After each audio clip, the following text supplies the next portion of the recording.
All right.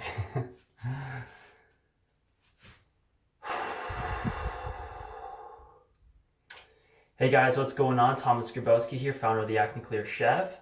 I hope you guys are having a wonderful day, and today I just kind of wanted to make a short video for you guys to kind of underpin what you can do to clear up your skin and what you can do to have nicer and cleaner looking skin. So as you can tell, I have some acne scars left from medication I took probably back in a long time ago, so in 2011, so 9 years ago, and it fucking destroyed me from the inside out.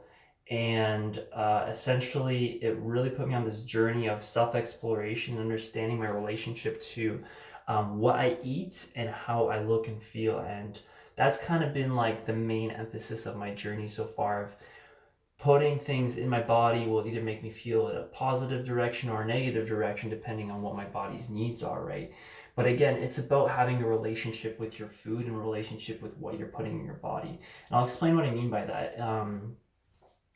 But essentially, if you are struggling with any kind of skin disorder or any kind of inflammatory response in your body, I would say 99% of the time it will be food related. However, there are other factors that can contribute to the formation of pimples and acne and all that kind of stuff. And majority of it has to do with a few things. Number one is what you eat. Well, I would say number one is stress. Is what's stressing you out? What are you afraid of? Are there certain things that you're afraid of that you're not aware of? Because there's a very good chance that you have many fears about certain things that you've never really experienced or maybe you never really explored. Maybe you're afraid of being rejected, or maybe you're afraid of heights, or maybe you have constant fear of expressing yourself. That could be a big one. I know that could be a big one for many people, is that fear of self-expression. Will I be accepted if I express myself, if I express my truth? And a lot of the times people don't have that outlet to express themselves. And funny enough, this is my outlet of self-expression, right?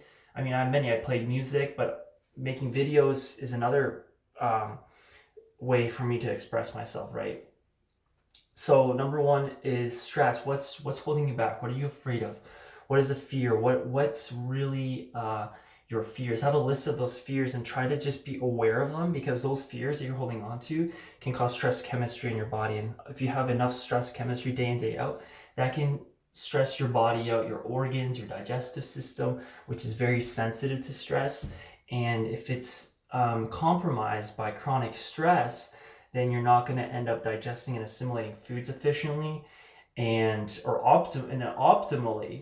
You're actually going to be in a lower stress rate, because when the stress rate is even perceived stress, whether the stress be real or perceived, it's going to elevate insulin and cortisol, which is going to activate your fight or flight system, which is actually going to divert blood from your digestive tract out to your extremities, to your brain, and to your musculature, to run away from the threat or to fight the threat, whichever one it may be. Or if you don't even deal with it at all, you can always sometimes, if it's a serious stressor, it can sometimes trap your stress response in a freeze response, which will actually induce trauma, and it can cause, or significant stressors in your life that is not resolved with can induce trauma, which will keep that past situation or whatever it is that put you in that stress response frozen, and you're going to experience chronic stress all the time, and it's going to be trapped in your nervous system until it's released in one way or another. So number one is stress. Stress is a huge one, huge factor. If you decrease the stress through many things, you can use deep breathing.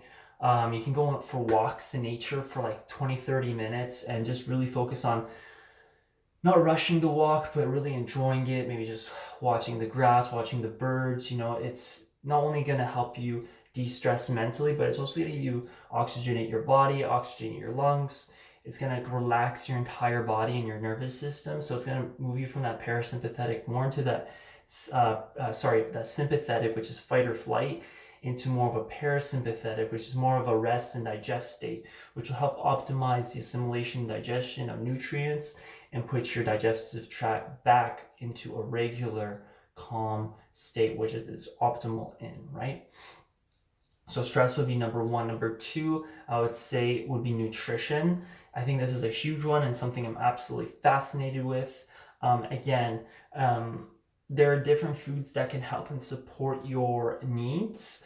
And again, my entire premise behind the Acne Clear Chef is eating real whole foods, but I'm starting to understand that it's not just the foods that I'm eating, right? Because I can prescribe a lot of ways of eating that I enjoy, and these are great templates, great things that you can pick and choose based on your preferences. Like, let's say you see an oatmeal recipe and you really like it for breakfast, and you eat that because you'd rather have something hearty for breakfast, but something maybe a little lighter. Then an oatmeal recipe might be really good for you. But again, everybody's different. So what I eat may not necessarily translate to the optimization of your health and well-being. So you have to be mindful of that, of what I eat may not serve you.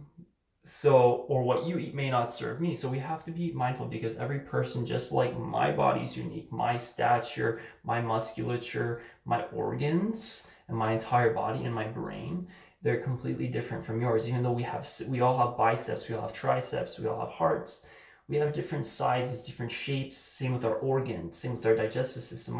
The way I digest food is completely different from you. So you have to be aware of what foods work best for me, and this is through experimentation, right? Experimenting and trying foods differently for your body type. Ideally, if you are struggling with acne, again, acne is something that a lot of people dealt with, something I've dealt with in the past. Again, if you're dealing with any kind of inflammation, like headaches, or if you're dealing with wrist problems, joint problems, mental fog, knee joints, digestive issues, any kind of bodily signals that you're receiving, it's most likely going to be a chronic inflammatory response. And usually, if number one hasn't been dealt with, which is the stress, which can stem from your mind and your thoughts and your beliefs and your fears, or an unawareness of them, or unresolved traumas, then number two, the other source of chronic inflammation that you can experience is from what you're eating. Big offenders are wheat and gluten, dairy, for most. I would say soy and corn are also inflammatory, but I think the big ones would be wheat, gluten, and dairy. Those three, if you cut them out for at least a month just to see how you feel, I would completely eliminate wheat and gluten 100%. I still do eat some dairy in my diet, only because I've noticed that when I do eat it, I actually get benefits from it. My skin actually improves, but I don't really care about my skin right now. It's more about how I feel and how I function as a human being. Am I functioning optimally? Am I, do I have good clarity of focus? Do I have good energy? I mean, a big one is, I think, in my opinion, is energy. Like, how do you feel afterwards? Do you have long energy? Can you formulate sentences? Can you think properly? Those kind of things, because those things are really, really important, because you can utilize these tools to help you in every area of life, whether it be when you're working on a project or working on a job or working whatever you're working on. It will help you in your life personally, and even in your relationships too. You're more focused, you're more energetic, you're more fun to be around, you're more honest with other people, whatever it may be. It's really important to find the foods that work best for you in combinations to optimize your health. So having dairy from time to time for me works for me, but I've already tackled the inflammatory part. But if you are experiencing, chronic fatigue or acne or whatever it may be, then I think acne is something I really don't want to work with right now. And this is just kind of self-reflection right now. But yeah, I don't know, like, I'm not really feeling the acne stuff anymore. Like, that was an old phase of mine. I don't know why I was so hung up on it. Or maybe there's something else I need to be focused on. Health optimization is definitely something I want to work on. So yeah, health optimization, guys, finding foods that work best for you, and it depends on the person. Some person may function optimally eating more plant-based foods, and that's phenomenal. And not only are plant-based foods good for you, it helps you with, I find, mental clarity. It helps relieve digestive stress, release digestive discomfort, and kind of helps you feel a little more lighter, a little more buoyant. Or maybe somebody who functions optimally eating more red meat. Some people do red meat and a little tiny bit of veggies, and like they function way better just eating more protein. And that's totally fine too. Focus on the protein part. Again, it's finding a healthy balance that works for you, your unique metabolic type, which is extremely important. If you haven't seen my video on metabolic typing, I will definitely post one of those up for you guys soon. But yeah, so that's another thing. Focusing on eating the right eating right for your metabolic type. That's super, super important. Something I'm extremely passionate about is the metabolic typing, and I really want to get that out into the world because it can help people with a lot of things, not just athleticism or fitness, which I think are great byproducts of eating healthy, but I'm talking about more important things like lifelong, like your health, like just being healthy, knowing that you might not get sick, or you will have a stronger immune system, and because if you're in an optimal state of health, it's very difficult for your body to shift into disease. Because if you're in a healthy state, why would disease ever manifest unless there is some symbolism behind your diseases? And that's a whole other topic that I'd have to dive into, and that would take probably hours of my time, and I don't have that time for that right now. But I will probably tackle that in the future. If you guys are interested, just let me know if you're interested in the symbolism of disease. But essentially, it's about finding the right metabolic type for you, and being healthy. Being that optimal state, health and well-being. It's going to be very difficult for your body to be in a disease state because you're already in an optimal state of health and well-being. So why would disease even come in? You're expressing your genes in a positive direction versus a negative direction if you were to eat the wrong type of foods for your metabolic type, and B, just eating a lot of processed carbohydrates, sugar, refined oils, refined fats, really crappy food on a daily basis. So we tackled the stress, we tackled the food. Number 3, I'm going to finish this off with number 3 would be stress management again. So stress management, managing your stress. So meditation, going on walks, deep breathing, meditation, huge, powerful tools.